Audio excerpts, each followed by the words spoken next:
Hello everyone, welcome to my channel. आज हम discuss करेंगे 11th क्लास का एक बहुत ही छोटा सा और important topic, molecular formula and empirical formula. इनसे रिलेटेड आपके एग्ज़ाम में डेफिनेशन आ सकती हैं और न्यूमेरिकल आते हैं। तो ये होते क्या हैं, एक बार देखते हैं। तो देखिए, मॉलिक्यूलर फॉर्मूला क्या होता है? The formula through which actual number of atom present in a compound exhibited. यानी कि मॉलिक्यूलर फॉर्मूला में हम क्या बताते हैं कि किसी भी मॉलिक्यूल में जो एटम है वो एक्चुअल नंबर में कितने हैं, यानी कि एक्चुअल नंबर ऑफ एटम को हम किससे रिप्रेजेंट करते हैं? मॉलिक्यूलर फॉर्मूला से। ठीक है, जैसे molecular formula of water H2O, molecular formula of benzene C6H6, molecular formula of ethyne. Ethyne का अगर आपसे पूछा जाए तो इथाइन आपका होता है C2H2। ठीक है, आया समझ? एक बार मैं फिर बता देती हूँ। Actual number of atom present in a compound are represented by molecular formula. Actual number of atom की अगर हम बात करते हैं तो वो मॉलिक्यूलर फॉर्मूला होता है। क्लियर? इसके बाद नेक्स्ट आता है एम्पिरिकल फॉर्मूला। एम्पिरिकल फॉर्मूला में हम सिंपलेस्ट रेशियो बताते हैं, यानी कि जो आपके नंबर ऑफ एटम किसी भी कंपाउंड में प्रेजेंट होते हैं उनका रेशियो कितना है, simple ratio. Actual ratio molecular formula के through, simplest ratio empirical formula के थ्रू। क्लियर? अब जैसे आपने पढ़ा था, मॉलिक्यूलर फॉर्मूला बेंजीन का कितना है? C6H6। इथाइन का कितना है? C2H2। लेकिन अगर हम इन दोनों के एम्पिरिकल फॉर्मूला की बात करें तो इसमें कार्बन और हाइड्रोजन 1:1 के रेशियो में है। इसमें भी कार्बन और हाइड्रोजन 1:1 के रेशियो में है। ठीक है, तो एम्पिरिकल फॉर्मूला दोनों का ही क्या हो जाएगा? CH, चाहे वो बेंजीन हो और चाहे इथाइन। ठीक है, तो दोनों का एम्पिरिकल फॉर्मूला CH हो जाएगा। अब मॉलिक्यूलर फॉर्मूला और एम्पिरिकल फॉर्मूला में क्या रिलेशनशिप है? तो रिलेशनशिप को हम किससे रिप्रेजेंट करते हैं? N। N का मतलब आपका नंबर हो सकता है 1 2 3 4 जितना भी। तो N कैसे निकालते हैं? Molecular formula mass upon empirical formula mass, तो आपके नंबर ऑफ मोल्स आ जाएंगे। डेफिनेशन में आपसे इतना ही पूछा जाएगा, लेकिन आप साथ में एग्जांपल ज़रूर से ज़रूर दोगे। फिर इससे रिलेटेड आपकी न्यूमेरिकल प्रॉब्लम आती हैं, तो एक न्यूमेरिकल प्रॉब्लम करके देखते हैं। इसमें आपका दिया हुआ है, एक compound contain 4.07% hydrogen, 24.27% carbon, 71.65% chlorine. Its molecular mass is 98.96 ग्राम।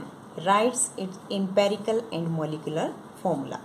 ठीक है, तो मैंने इसमें लिख लिया है। हम एलिमेंट को यहाँ लिख लेते हैं, फिर परसेंटेज, एटॉमिक मास, जो हमारे पास गिवन चीज़ें हैं पहले वो राइट डाउन कर लेते हैं। तो कार्बन की परसेंटेज आपके पास दी हुई है 24.27।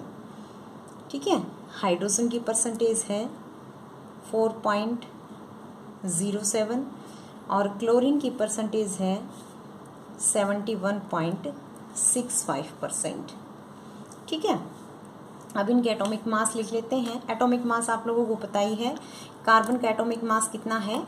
12, हाइड्रोजन का होता है 1 और क्लोरीन का होता है 35.5। अब आपको नंबर ऑफ मोल्स निकालने हैं। नंबर ऑफ मोल्स निकालने का तरीका होता है given mass upon molar mass. Given mass में आपकी परसेंटेज भी हो सकती है या जो मास दिया हुआ है वो भी हो सकता है।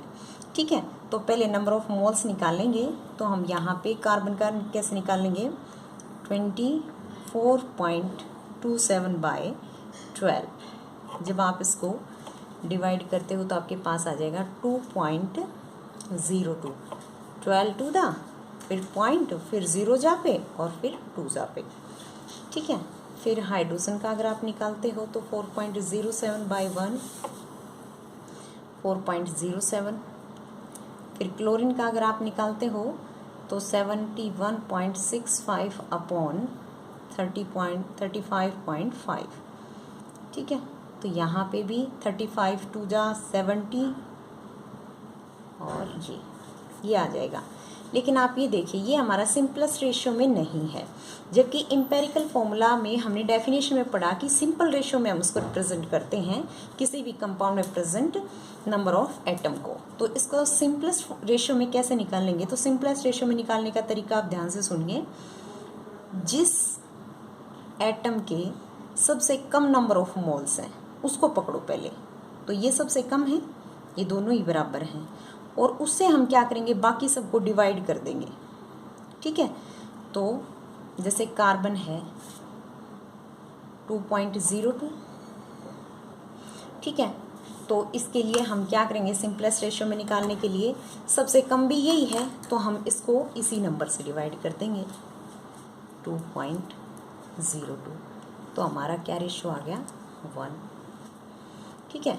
अब इसमें देखिए 4.07 है, तो इसको भी हम किससे डिवाइड करेंगे, 2.02 से। यहाँ पे हमारा क्या आ जाएगा, 2। इसको भी ऐसे ही करेंगे, 2.02 डिवाइडेड बाय 2.02, यहाँ पे आ गया हमारा 1। क्लियर? तो हमारा एम्पेरिकल फॉर्मूला हम लिख सकते हैं, क्योंकि ये हमारे पास सिंपल रेशियो आ गया। तो इसका एम्पेरिकल फॉर्मूला कंपाउंड का क्या होगा, एम्पेरिकल फॉर्मूला ऑफ कंपाउंड। तो कार्बन हमारे पास एक रहेगा, हाइड्रोजन 2 थे तो CH2Cl, ठीक है। अब इसका निकालना है मॉलिक्यूलर फॉर्मूला। तो मॉलिक्यूलर फॉर्मूला निकालने के लिए सबसे पहले हमारे पास एम्पेरिकल फॉर्मूला मास होना चाहिए। तो अब निकालेंगे एम्पेरिकल फॉर्मूला मास। अब आपको पता है कार्बन का मास 12 प्लस हाइड्रोजन का 1 होता है, 2 है हाइड्रोजन तो मल्टीप्लाई बाय 2, प्लस क्लोरीन का 35.5, ठीक है। तो 12 प्लस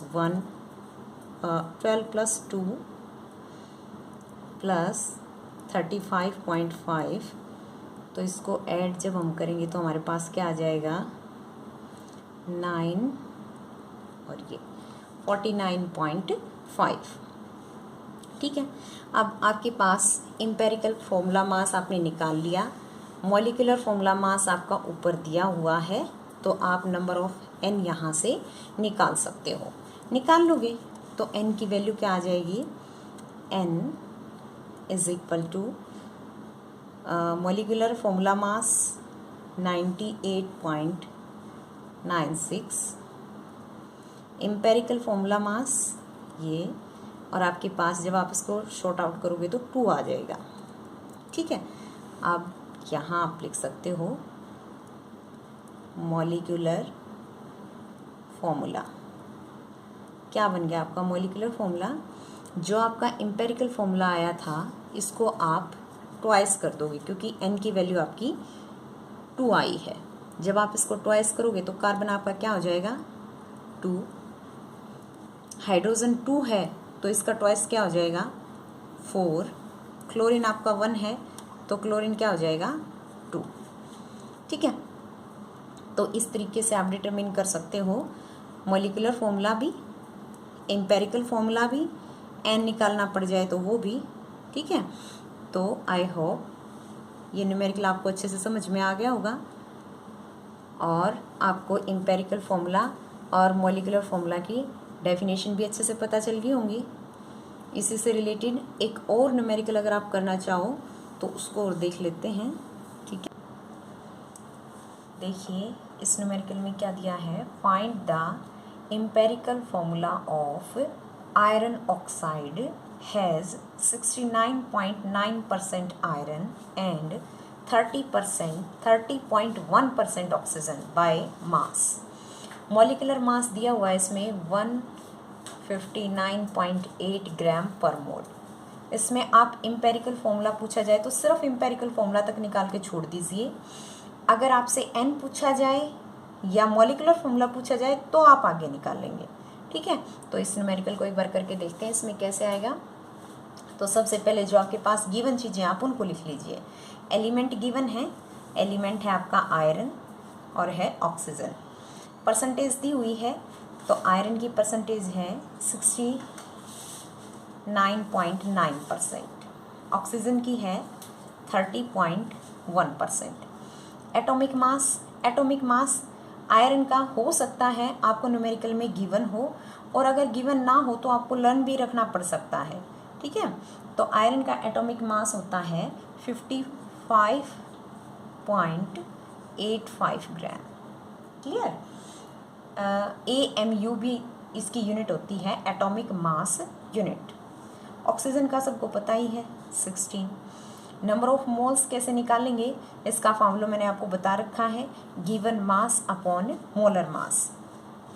तो गिवन मास आपका 69.9 बाय 55.85। जब आप इसको सोल्व करोगे तो आपके पास आ जाएगा 1.25। ठीक है, और जब इसको सोल्व करोगे तो 30.1 अपॉन 16, और इसको सोल्व करते हो तो आपके पास आ जाएगा 1.88। अब देखिए, क्या ये सिंपल रेशो में है? नहीं है, तो हम पहले इनको सिंपल रेशो में कन्वर्ट करेंगे। ठीक है, तो सिंपल रेशो में कैसे कन्वर्ट करेंगे, मैंने आपको बताया था कि जिसमें नंबर ऑफ मोल्स सबसे कम है आप उसको पकड़ो और उससे सभी नंबर ऑफ मोल्स को डिवाइड कर दो।